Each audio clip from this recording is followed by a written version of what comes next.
আমি অলরেডি আমার আগের ভিডিওতে বলেছিলাম, এই যে শ্রমিক অধিকারী বা ননসেন, তাকে যে পুলিশ অ্যারেস্ট করেছে, এর পিছনে সরকারি কোনো প্রত্যক্ষ বা পরোক্ষ ইনফ্লুয়েন্স নেই। এর এগেনস্টে অলরেডি আমাকে দু একজন মেসেজ করেছেন যে আমি চটিচাটা, আমি যাতে ভিডিওটা পরে ডিলিট না করে দিই। আমি আবার বলছি, আমি একেবারেই চটিচাটা নই। আমি একেবারেই এই সরকার পক্ষের নানা রকমের কাজ আমার পছন্দ হয় না, এবং তার বিরুদ্ধে বিভিন্ন রকম লেখা আমার ফেসবুকেও আছে। আমি কবিতাগুলো ছদ্মনামে বিভিন্ন রকম লেখা লিখি ফেসবুকে, আপনারা সার্চ করে দেখে আসতে পারেন। প্রচুর সরকার বিরোধী লেখা আমি নিজেও লিখেছি।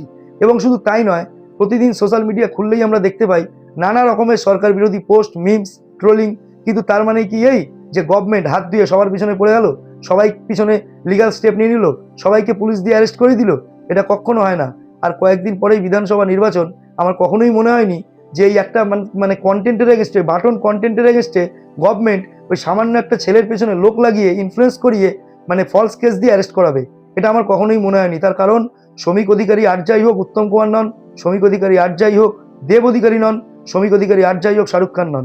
ওনার একটা দুটো কন্টেন্ট মারাত্মক হিট হয়েছে, ঠিক আছে, মানুষ ওকে পছন্দ করেছে, কিন্তু তার মানেই সে যে রিলের হিরো, রিয়েল লাইফের হিরো হয়ে যাবে, তার কোনো মানে নেই। এর আগে আমরা বহুবার দেখেছি যে রিয়েল লাইফের হিরোরা মোটেই রিয়েল লাইফের হিরো হয় না। কিন্তু আমার এই ভিডিওটা করার একটাই কারণ, যে আমি গত ভিডিওতে বলেছিলাম সরকারি ইনফ্লুয়েন্স নেই, আমি এখনো বলছি। এবং তার কারণটা হচ্ছে যে ছেলেটি পুলিশের কাছে সমস্তটাই স্বীকার করে নিয়েছে। এবং শুধু তাই না, ছেলেটির মা বাবা পর্যন্ত পুলিশের কাছে বয়ান দিয়েছে যে সেদিন রাত্রিরে ওই ছেলেটি তার গার্লফ্রেন্ডকে প্রচুর মেরেছে।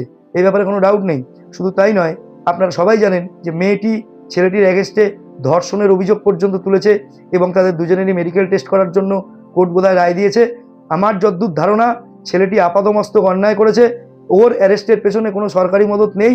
এবং এই ধরনের কাজ যে সমস্ত ছেলেরা করছে, রেগুলার করছে, প্রতিনিয়ত করছে, যে মেয়েদের ভোগ্যবস্তু হিসেবে দেখা, বা মেয়ে মানেই তার উপর যা খুশি টর্চার করা, এটা একদমই ঠিক নয়। মানে এটা ভীষণই খারাপ। এই সমাজটা আমাদের অনেক এগিয়ে গেছি, কিন্তু আমরা এই ছোট ছোট জিনিসগুলো থেকে বেরিয়ে আসতে পারছি না।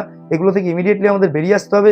দেখুন, একটি মেয়ে মানে সে কারুর মা, কারুর বোন, কারুর বউ, কারুর দিদি, মানে কারুর বান্ধবী, কারুর মানে মানুষেরই কেউ না কেউ। তো আমরা তাদের উপরে এইভাবে চরম নির্যাতন করতে পারি না। শুধু দুদিন আমাদের একটু নাম হয়ে গেলে আমরা যা খুশি তাই করতে পারি না। তো বন্ধুরা, ওকে অ্যারেস্ট করেছে, ঠিক করেছে। ওর চরমতম শাস্তি হওয়া উচিত। ও স্বীকার করে নিয়েছে বলেই 7 খুন মাফ হয়ে যায়নি।